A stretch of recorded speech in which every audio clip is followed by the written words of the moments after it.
brought to you by Candid. Candid dusting powder, 4 skin problems का एक expert solution. Candid dusting powder, हटा खुजली, लगा Candid. West Bengal assembly election results 2026 के बाद राज्य की ब्यूरोक्रेसी में पहला बड़ा एडमिनिस्ट्रेटिव ऑर्डर आया, प्रशासनिक आदेश। और इस बार फोकस है सरकार के अंदर रखी हर एक फिजिकल फाइल पर।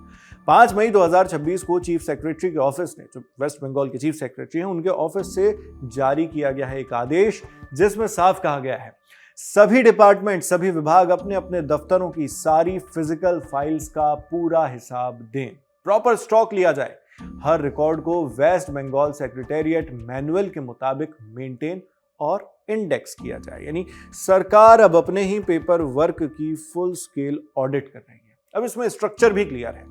हर डिपार्टमेंट के फाइनेंशियल एडवाइजर्स यानी एफएज इस पूरी एक्सरसाइज को कोऑर्डिनेट करेंगे। फाइल्स की कंसोलिडेटेड लिस्ट बनाई जाएगी, मिली जुली लिस्ट, और उसका प्रॉपर रिकॉर्ड रखा जाएगा। यानी सिर्फ गिनती नहीं, सिस्टमैटिक ट्रैकिंग। अब इसे सीधे इलेक्शन रिजल्ट से जोड़कर समझिए।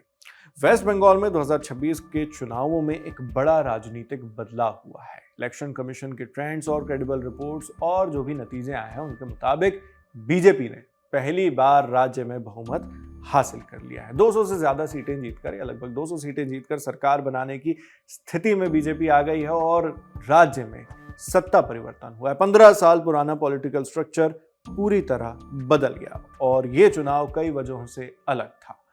रिकॉर्ड टर्नआउट करीब 92% से ज्यादा, वोटर लिस्ट रिवीजन यानी एसआईआर, उस पर बड़ा विवाद हुआ, लाखों वोटर्स के नाम हटाने का मुद्दा चला। यानी सिर्फ सरकार नहीं बदली, पूरे गवर्नेंस सिस्टम पर सवाल भी उठे, खासकर विपक्षी पार्टियों की ओर से और जो राज्य में अब तक सत्तारूढ़ दल था टीएमसी, उसके जरिए। अब इसी बैकड्रॉप में ये फाइल ऑडिट ऑर्डर आता है 5 मई 2026 की तारीख। नतीजे कब आए?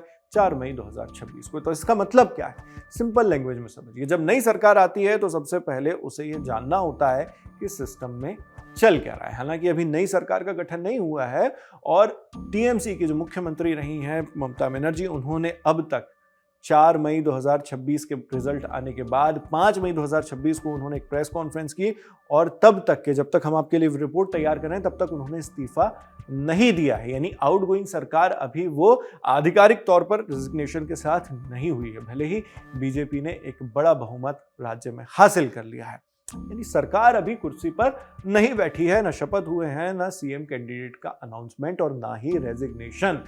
इसके बाद ऐसे समय पर ये फैसला आया है, एडमिनिस्ट्रेटिव फैसला है ये, यानी सरकार की जो मशीनरी हमेशा काम करती है ब्यूरोक्रेसी, उसकी तरफ से। तो सबसे पहले ये जानने वाली बात है कि ये किस तरह से काम करेगा और पूछा क्या जा रहा है। कौन कौन सी फाइल्स पेंडिंग है ये देखा जा रहा है, किन डिसीजंस का रिकॉर्ड अधूरा है ये देखा जा रहा है, और कौन सी एडमिनिस्ट्रेटिव प्रक्रिया इनकम्प्लीट है। नई सरकार जब भी आती है तो ये सारे सवाल किए जाते हैं और अगर रिकॉर्ड्स प्रॉपर्ली मेंटेन्ड नहीं है तो जवाबदेही तय करना मुश्किल हो जाता है।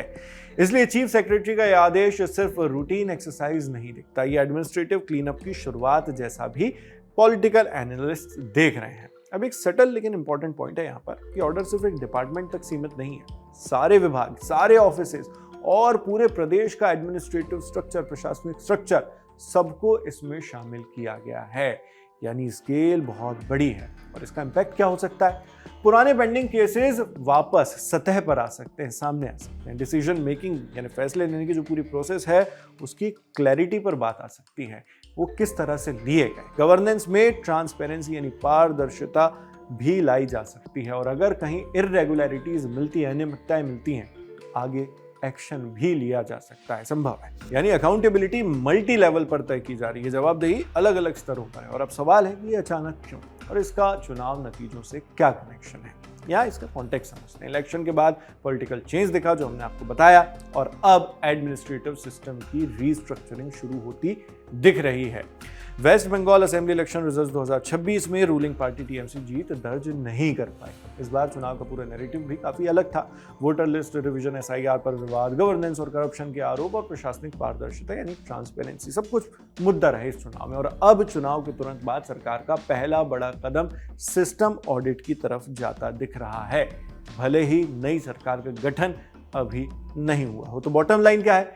बंगाल में चुनाव के बाद सत्ता बदली, रिकॉर्ड टर्नआउट और वोटर लिस्ट कंट्रोवर्सी के बीच ये मैंडेट आया और अब सरकार ने सिस्टम के अंदर की फाइल्स तक पहुंच बना ली है।